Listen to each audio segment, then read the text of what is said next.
mariage princier sur la Riviera. C'était l'occasion ou jamais d'inviter le chef des stars, Christophe Leroy.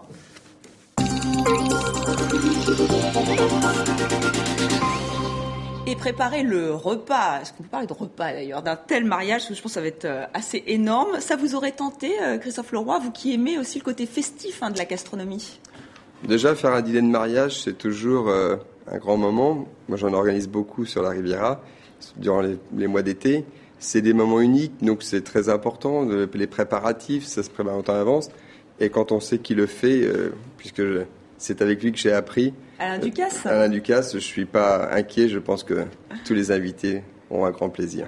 Oui, mais c'est vrai qu'on doit avoir une pression supplémentaire pour un tel mariage. Mais il faut toujours faire plaisir aux mariés, aux convives. Et là, on le voit donc en train de préparer avec beaucoup d'attention ce repas. J'ai eu la chance, quand j'ai démarré mon métier en 90 au château de la Message à Saint-Tropez, de faire le mariage de Johnny Hallyday. Et où j'avais 24 ans à l'époque, et j'ai fait un des plats qui est resté fétiche, qui était la soupe de pommes de terre glacée aux truffes. Et ça marque. C'est devenu des classiques. Et puis en plus, c'est devenu un classique, et les gens aiment bien venir goûter une spécialité qui a marqué à un moment donné par un événement. Alors vous êtes d'origine normande, mais vous êtes, on va reprendre une expression québécoise, tombé en amour pour Saint-Tropez. Alors pourquoi? Je crois que c'était aussi une rencontre avec Eddie Barclay. Oui, j'étais marmiton dans les cuisines du Negresco, et j'étais amené avec le chef pour faire l'un des buffets. Et je suis arrivé, j'ai vu cette grande fête, tout le monde en blanc, ces artistes, ces grands chefs qui étaient là, des musiciens, des gens d'horizons différents.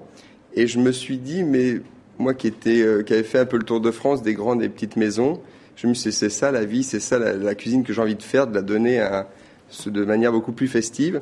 Et de là, je suis tombé amoureux de Saint-Tropez, j'ai pris ma première place de chef, j'ai monté mon premier restaurant, et puis ça fait 25 ans maintenant que je fais les fêtes pour mes clients dans les villas, sur les bateaux ou autres.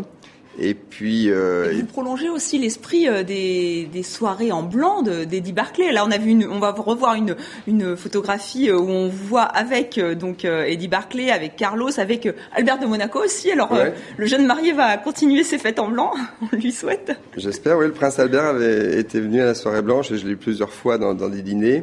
Oh, Eddie, c'était un peu une espèce de passage à témoin. Il ne faisait plus sa fête, et j'organisais déjà depuis plusieurs années une fête et je lui ai dit, ça me ferait plaisir que vous soyez l'invité d'honneur. Il m'a dit, il y a une condition, c'est que tout le monde soit en blanc.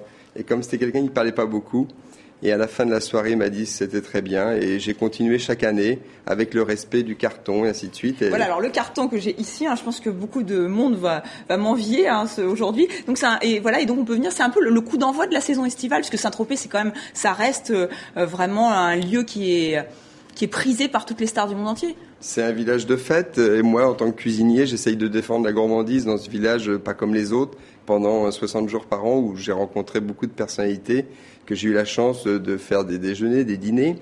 Et la soirée blanche, en général, est le premier week-end de juillet.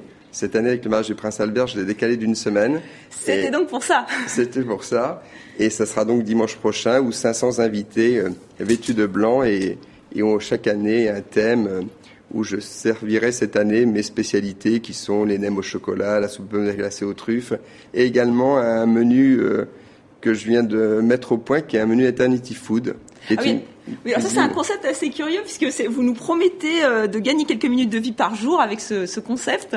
Bon, c'est un joli slogan, mais vous y croyez vraiment? J'y crois vraiment. Je fais mon métier dans plusieurs destinations, le Maroc, les Caraïbes, et dans chacune de mes destinations, j'essaye d'interpréter une cuisine en fonction de la culture, que ce soit créole, que ce soit marocain, Et je vis depuis plusieurs mois aux États-Unis, une grande partie de l'année, à Miami en l'occurrence, et j'ai découvert cette culture qu'ils avaient de s'alimenter de produits, mais c'était plus sous forme de gélules ou de produits, je dirais, complémentaires, de façon... Non, il y a un retour aux vraies origines, vraiment un retour comment on pourrait dire ça, c'est pas des préfabriqués, vraiment aux produits bruts. Au contraire, moi j'ai eu envie d'interpréter par mon métier de cuisinier et de chef, de rendre gastronomique cette cuisine à base de produits antioxydants, qui soit l'açaï, qui soit les baies de goji, qui soit le brocoli, et j'ai imaginé des plats Et ils seront présentés en avant-première à la soirée blanche et dans l'un de mes restaurants, qui est le Moulin de Ramatuelle, durant les mois d'été. Oui, parce que vous avez beaucoup de restaurants, on n'a plus le temps, mais vous avez aussi de très beaux livres avec Ma cuisine marocaine, car vous adorez la cuisine du Maroc, et aussi des super brunchs.